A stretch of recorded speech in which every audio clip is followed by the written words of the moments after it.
लोग नहीं मानेंगे। बात तो आगे ये मंत्री के सभी के विषय से आसन बैठ जाइए, नहीं बैठ जाइए नहीं माननीय सदस्य बैठ जाइए माननीय सदस्य। अब आपको क्या है बोलिए। माननीय अध्यक्ष महोदय, इसको ये जो घटनाएं हुई है, निश्चित रूप से ये घटना अगर सही है तो शर्मनाक है। अगर हाँ, अच्छा सुन लीजिए सुन लीजिए अरे सुन लीजिए पूरी बात तो सुन लीजिए शांति से, पूरी बात सुन लीजिए। और इस पर कड़ी कार्रवाई होनी चाहिए, लेकिन कड़ी कार्रवाई होनी चाहिए, लेकिन इसका अपोजिशन के लोग भी जिस तरह से अध्यक्ष महोदय के साथ जिस तरह से रूम में बंद करके चारों तरफ से जिस तरह की घटना का इन्होंने ये दिया था, ये दुर्भाग्यपूर्ण है। ये लोग राजनीतिक फायदा उठाना चाहते हैं। अपोजिशन के लोग में कोई दिल में ये नहीं है, राजनीतिक फायदा उठाना चाहते हैं इसका।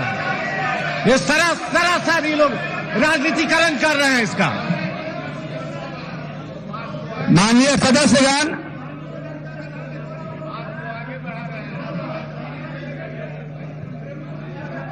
भी कहना है इस पे। मैं माननीय अध्यक्ष महोदय से आग्रह करता हूं, ये जांच का जितना बड़ा विषय बोला जा रहा है, ये क्रिस्टल क्लियर है क्या हुआ है, कल सभी ने देखा है। ये मैं आग्रह करता हूं कि जो दोषी अधिकारी हैं, और सिर्फ सिपाही पे कार्रवाई नहीं हो, अधिकारी पे भी कार्रवाई हो, और एक सदन का कमेटी बना करके कार्रवाई हो। ये पदाधिकारी हर वक्त मदद करेंगे। अगर पदाधिकारियों देखिए माननीय सदस्यगण, आप सुन लीजिए, का बनना चाहिए कमेटी।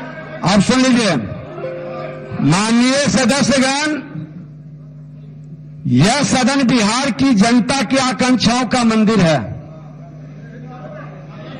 आप सुन लीजिए, आप लीजिए। जनता की आकांक्षाओं तक पूरी होगी जब हम मर्यादा की सीमा में रहेंगे।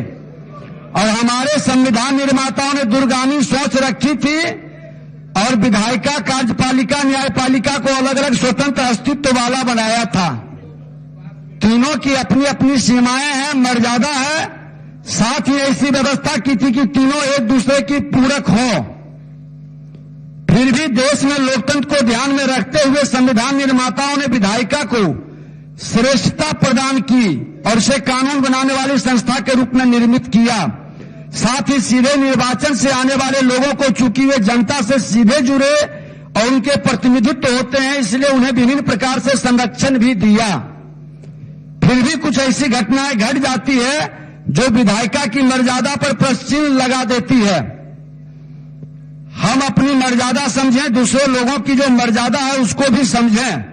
जहां तक मैं समझता हूं कि सदन के सभी माननीय सदस्य इस बात को जानते और समझते हैं, सदैव दूसरों की मर्यादा का भी ख्याल रखते हैं। आपके द्वारा निर्वाचित अध्यक्ष होने के नाते आपकी मर्यादा और सार्वभौम सदन की मर्यादा अक्षुण्ण रखने के लिए मैं निरंतर प्रयास करता रहता हूं। जब भी किसी के द्वारा कोई ऐसा प्रयास किया जाता है आपके लिए अशोभनीय है, मैं उसे विफल करने का कोशिश करता हूं।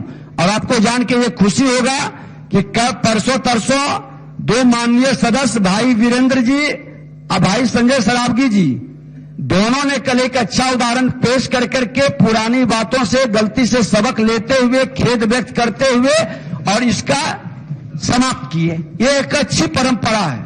कटुता समाप्त करना हमारी जिम्मेवारी है और ये वातावरण को आगे बढ़ाने की बजाय इससे सबक लेकर आने वाले लोगों को संदेश देना भी हम लोगों की जिम्मेवारी है। कल माननीय मंत्री श्रम संसाधन विभाग द्वारा सदन में अपनी जो व्यथा व्यक्त की गई और वह व्यथा संसदीय प्रणाली को कहीं न कहीं गंभीरता से सोचने के लिए विवश किया। मैंने अपने स्तर से सर्वदलीय बैठक और अधिकारियों के साथ बैठक कर यह कोशिश की है कि उसका कोई रास्ता निकले और इस तरह की कोई पुनरावृत्ति न हो।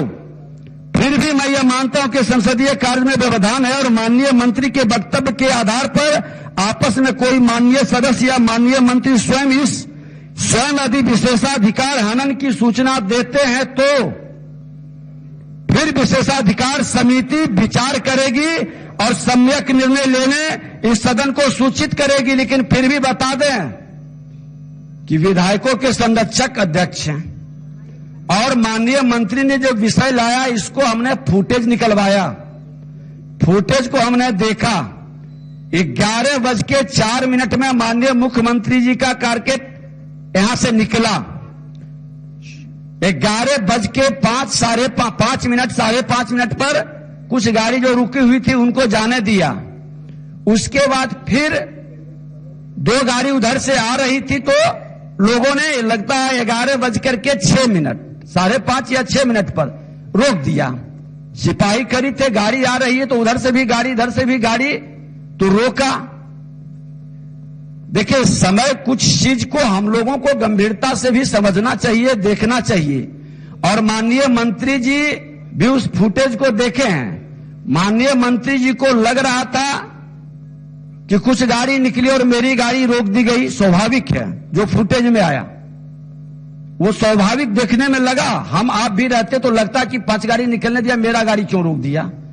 लेकिन मात्र ये 1.5-2 मिनट के अंदर सारी व्यवस्था,